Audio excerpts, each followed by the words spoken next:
In this video I'm checking out what is left of the abandoned Pontin's holiday camp in Southport. It closed back in January 2024 and like other Pontin sites, it's frequently got negative reviews. This video will look at the site's current situation with its history and whether or not the site will reopen in the future.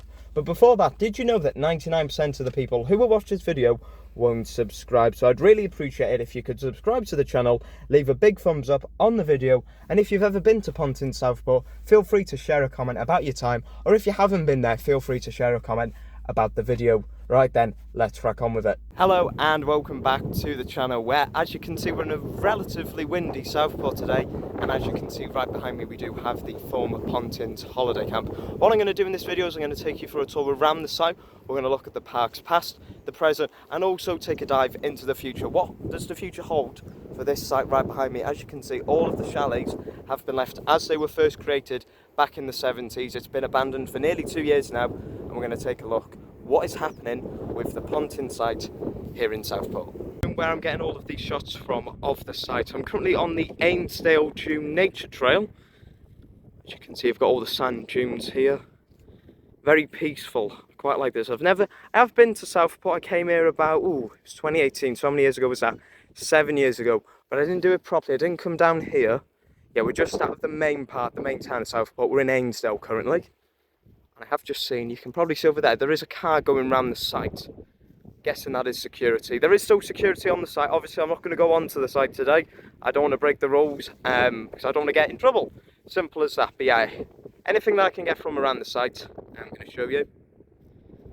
If you are interested in having a look from this angle, yeah, there's a path right down there. There's a little car park. There is free parking by there, and also on the road where the entrance was as well.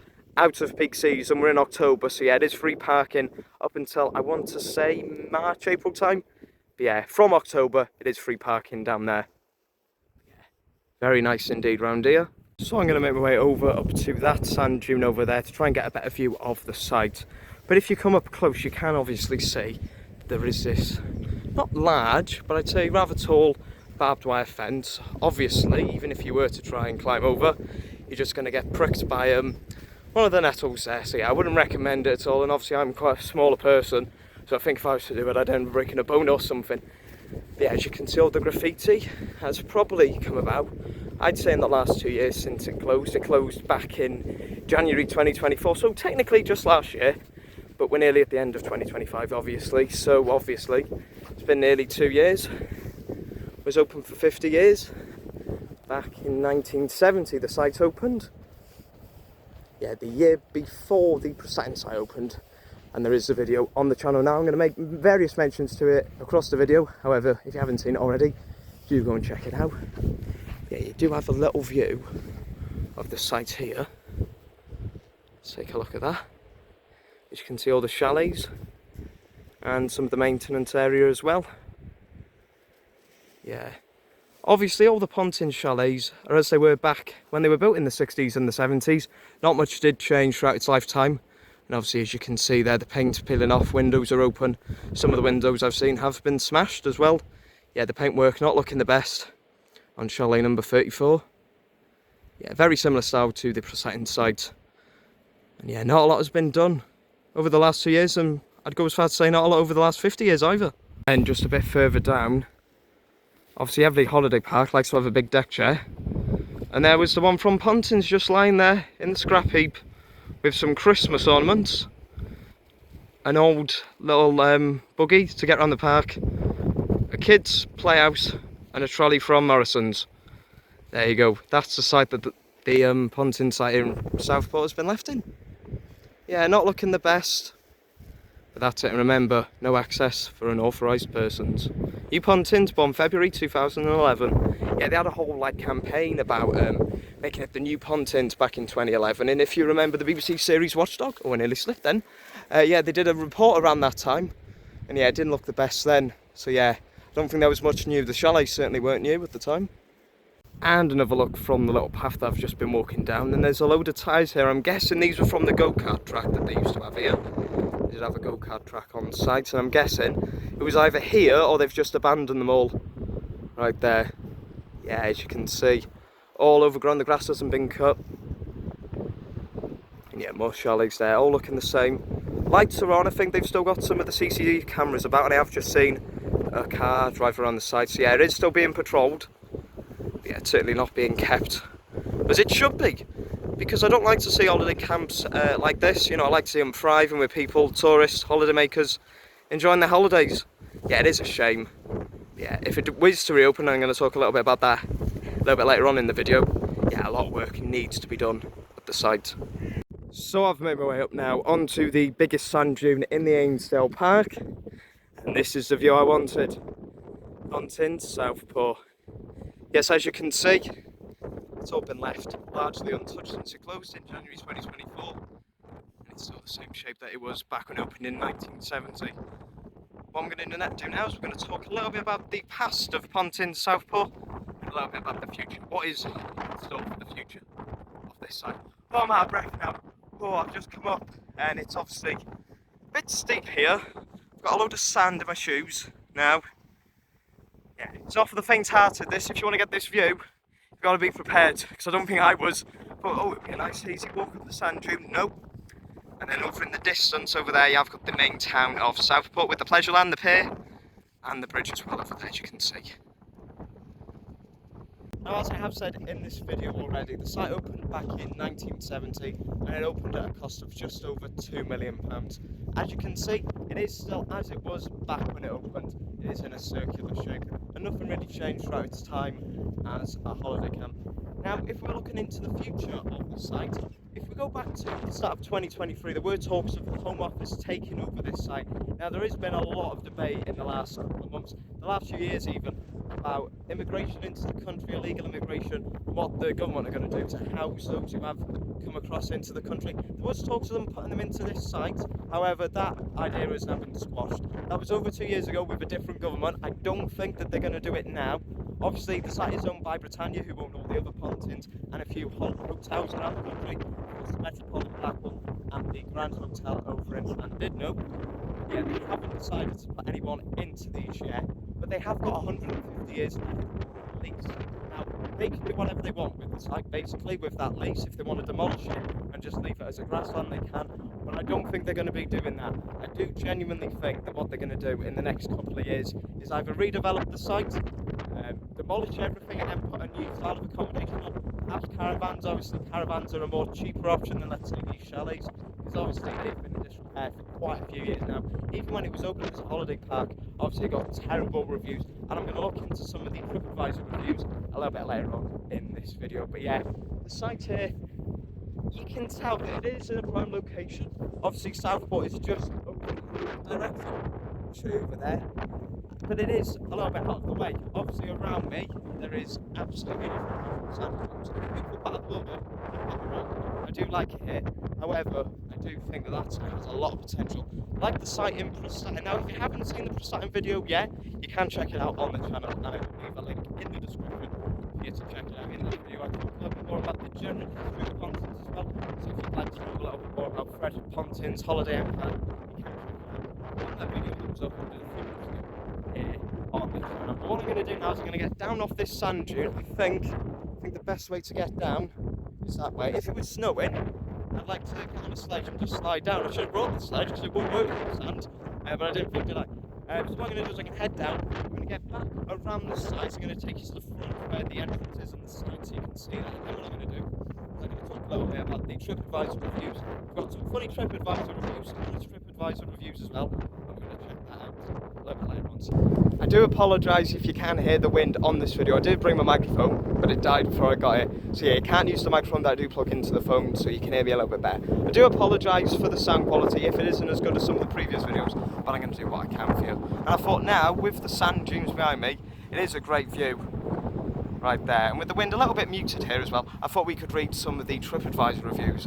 Now, Pontin's TripAdvisor reviews, when you go back to when it was open, some of them, especially for the Prestatyn site, were hilarious. I used to love going on there, having a look, having a laugh. And I've got some of the Southport ones for you now. Hideous place. I most certainly do not recommend this place to anyone. How it still possibly exists as a place to holiday, I cannot imagine. Do not bother. Mouldy, disgusting rooms. We took our 2 daughters and 8-week-old baby, and it was unacceptable to put us in a disgusting, filthy room. The second room was worse. Food was inedible, staff were rude and impolite. The manager told us to F off back home. The site's way outdated, nothing works on the arcade, drinks are too pricey, they just don't want your money. Go somewhere else, just never any Pontins. Worst holiday ever. Wish we didn't go. Accommodation was filthy. Within just half an hour of being there are kids walking around with just their socks on, but they were that dirty you would think they'd been in the muddy footpaths. Had to clean dead spiders and leaves out of the bath before we could use it. 1-star review, Pontins. I do not recommend this place at all. We would not go back. Feel sorry for the staff that have to work there. And finally, a 5-star positive review from August 2021. Southport Holiday Park was a good, nice place, nice people, would come again. Was good, nice place, nice people, would come again. ... Before I do head round towards the entrance of Pontin, Southport, look at this massive mural here on the corner of the site. Now the mural is called Toad Hall. There is a little plaque over there, and we'll go and have a look at that in a minute to show you. But yeah, what's a shame about this is quite a relatively new mural. I think it was only done about 3 or 4 years ago. Yeah, even this looks abandoned. Obviously they've got the fence around it. I suppose in a way it does preserve it.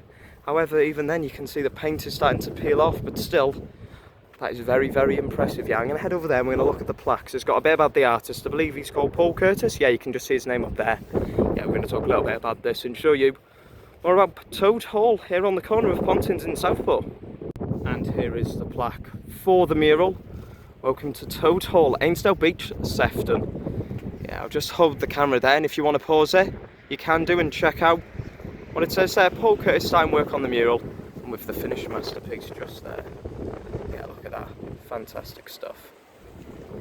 And right next to the Toad Hall is the old swimming pool that was here, the H2O zone, as they used to call it. Yeah, if we just zoom in, you can see some of the palm trees mural on the wall there. Yeah, that was the swimming pool, and obviously, again, looking very abandoned as the car goes past. And yeah, just up here, that is the main entrance for Pontin Southport. I'm going to head a little bit down there so you can get a better view. But yeah, new Pontins. It's the party for kids. I don't think so, it's completely abandoned. I wouldn't want to send kids there. And as we move along the colourful fencing, we do have the main entrance here of Pontins in Southport there. Great view of the 2 signs and the main one in the middle with Captain Croc, I believe the mascot was called. Yeah, welcome to Pontin Southport. Fun, fun, fun. And there is a number on there. We are still on park, obviously that's security, still monitoring the area. But yeah, as you can see, it does look very abandoned. You can tell we're right by the sea and the sand, because obviously the sand all blows here down at the front. Yeah, I don't think many people have gone through them 2 gates over the last 2 years, but over the last 50, probably millions have gone through them gates for their holidays. And yeah, it is sad to see it like this. There is a coffee lounge there as well, but yeah, the main entrance I thought I'd show you. There's not a lot else that you can really see apart from what I have shown you. Obviously the chalet accommodation. Yeah, all the main complexes around this circle. I believe that building there behind is the old clubhouse. But yeah, as you can see, there's not a lot of activity going on there. So there we have it. That is my look at Pontins here in Southport, and I've come here onto Southport Beach, more like Ainsdale Beach, I'll be honest. We're a bit further out away from the town. But yeah, it's nice to get here. I haven't been here since 2018, so let's have a little walk along the coast. Whilst it's quiet, nearly in the middle of October. Obviously, recently it has been a bit of a tough time for Southport. Obviously, last year with the horrific terrorist attack which happened on the town. And I can only hope that in the future, not only the town, but also the Pontin site there does get back on its feet and can reopen, and holidaymakers can come back in. Obviously, a lot of work needs to be done on the site. Would I personally stay there with the current state it's in? Absolutely not. No way. You'd have to pay me. I'd do a video if you pay me to do it. But yeah, I wouldn't stay there. Obviously, a lot of work needs to be done. Either they demolish this accommodation they have there, or they heavily refurbish it. But if it was up to me, I'd demolish it, get something new on, even if it was caravans, because obviously caravan parks has been a bit of a boom for them in the last few years, especially after the pandemic.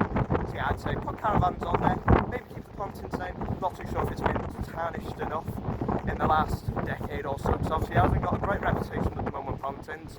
But yeah, hopefully soon something can happen to the site. Once again, if you haven't checked it out already, do check out the Pontins website video which I did upload onto the channel a few months ago. In that video I'll show you that site, talking about its history and its future plans. It's a little bit different in Southport. Obviously it's still owned by Britannia. Yeah, there's a few different twists in the tail, shall we say, for both sides. thought about the general history of Pontin. So if you're interested in that, I would recommend giving it a watch. And that is all from me here on Ainsdale Beach. Yeah, it's lovely for an October day. It's very, very nice. Once again, thank you very much indeed for watching. Do feel free to give this video a big